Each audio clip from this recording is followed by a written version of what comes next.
Sheikh, coming towards the last part of our talk. In fact, I would like to have more talks with you, inshallah. I'm booking you in advance. but but if I have to summarize, in fact, okay, before summarizing, Islamic banking versus commercial banking versus interest-free banking.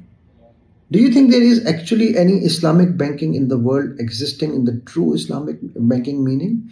Because all the Islamic banks, their seed capital actually came from, they are, all the non-Islamic banks have an Islamic version too. So the seed capital came from something which was not Islamic. There is no doubt that we are in a very difficult situation. Our economies, our countries, our businesses and so on. But we don't want to repeat the mistake we said in the beginning when these corporations started coming and occupying our countries, and we said, let's not involve because they're all bad and let's just flock in the mosque and stay until they pass, right? So yes, there is a lot of things that is happening, but a lot of our people learning how to cooperate together and do things and solve in different way. I think Mizan Bank is a great example. Mizan Bank started working from the small beginning and showed themselves in a great way to develop excellent products. And I think they acquired even HSBC in Pakistan, if I'm not mistaken. Recently, there was a leading marketing author of the university books who made a case study about Mizan Bank, actually. So I think we should be confident that we have a knowledge and skill and everything that we need to create a system of Islamic banking and finance that is very, very different than what we see today. But don't forget, the quality of that system will depend on the people. You see, because that system depends on entrepreneurial nature, on the community. So you can't just have entire financial banking system be 100% something where the rest of your system is not. Rest of your people don't desire it. Rest of your people don't want to be producers. You understand? Like if you go, for example, I visited Turkey recently, and I visited certain cities. As I enter some of these cities, like Kayseri, for example, you have regions in that city where thousands of factories are that export to 50, 60 countries around the world. And so it's easier when the society is producing, is entrepreneurial, to put a system that is built on trade and entrepreneurship. Okay? The more we don't do it, more we become just the consumers. Our financial transactions will reflect that. At the moment, financial transactions in Islamic banks are maybe 90% just a consumerism and funding that side. What I would like to see is more that Islamic banking and finance is the engine of growth for our economy, financing job creation, financing businesses, involving itself in the transactions that grow the market. Because now the major trouble that we are in now is that the countries will become a failed state. They're not producing anything. They're just consuming what somebody else is making. So I think we are at a very important part. I believe that there are some good examples and there are some not so great examples. But we should identify, and as I told you, I think Mizan Bank is doing quite well. There are many other banks.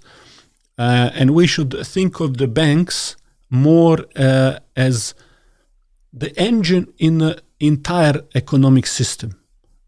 So it's something that attaches to other business people, supports them, and grows the rest of the economy.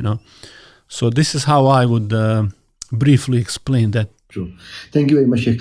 Sheikh, if we have let's summarize, coming towards the summary part of it, what are those principles of the Medina economics which made Medina economics what it was, and how can I implement them without having the fear of being lost out because of the kind of scenarios that we are in? What are those, if I say, let's say top 10 or top 5, I don't know, whatever the top 10, 5, and out of which, from where can I start? I want to become the honest trader, which has the same rank of Anbiya and Shuhada and Salihin. How and where do I start? So person should start. That's the first thing. Just start. Anything that you have available. So sometimes it's maybe a small business. Sometimes it's you maybe invest in your skills, grow some of your talent, some of your skills, and just start. Like for example, you said you were doing some other businesses, then you started this podcast and media, and you just started doing that. And then as you start doing, you become better. So think about yourself as an economy. This is maybe a useful way of thinking about it. Think yourself as an economy. And what is economy is what you can do. For the country is the same thing. Economy is what you can do. And that's why when we measure economy in GDP, P is production, productive purposes. What can you do? And so if you are a person and you say, okay, what is my skills? Do I have some talent, skills? Can I do something? What is that? Do I need to invest so that I make my output grow? I can then be useful to somebody. I can solve some problem. And so that's number one. Then look at some of the opportunities. Don't try to end or fix something at the end of the world. Fix something next to you. See, what can I do? What problem can I solve? Can I solve this problem for one person? Can I make a business out of that? And so I would say, look for your talents, what you can solve, and then, are there some people, but you have to make steps, you have to work, you have to push, you have to do, even if it is small. And then as you start doing that, you look at around yourself and you say, okay, is there anybody else doing that? Can I join the forces with somebody, maybe help somebody, or, a couple of people? While all of that is happening, if you are able to find a solution and people find that, you're doing well, they will reward you by giving you job and business, and, and you will be more and more successful in what you are doing. After that stage is usually when people with money start getting notice of you. They won't be noticing you before that stage. Usually investor looking at some seed. There is the green part is coming out of it. Then they are ready to risk. They are not going to just on the idea. It's very hard just have idea unless you have history of success that they will. So once you start hitting some goals, you start solving, you start communicating that. Of course, that's another strategy, is marketing yourself, talking about it, and so on. Then people start noticing you. You might want to think about maybe getting some investments and so on. And so this is how you do it. Study what successful people have done before you. But again, because I last year investigated very deeply Turkish economy, I'm still contemplating on a lot of their things. I investigated last 20 years of their economic growth. And I visited one company, and read a lot about it. They're in defense. They Baykar Tech. They create a famous Turkish drones, Bayraktars. And 15 years ago, their father was engineer, and they would produce like spare parts or something like that. They were engineers.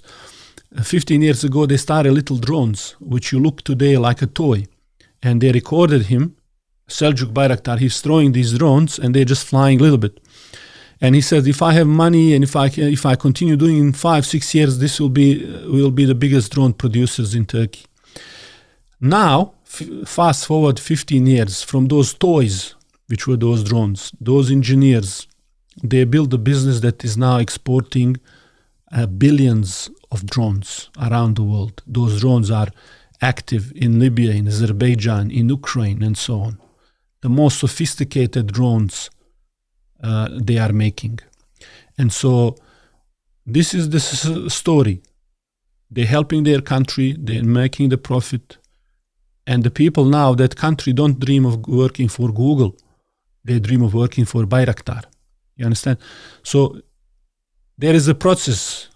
Slowly, from the seed, you start slowly, you're growing through the stages. You work around, you improve, always think, I want to be the best, I want to do it in the most perfect possible way. This is what we call ihsan. Focus on that, focus on serving the customer, doing the best you can. and then take it by day. And as you think, as you work, things will come to you. You will crunch data, crunch numbers and ideas, and you will find your way through how to navigate. Then you also get some maybe mentors, talk to people.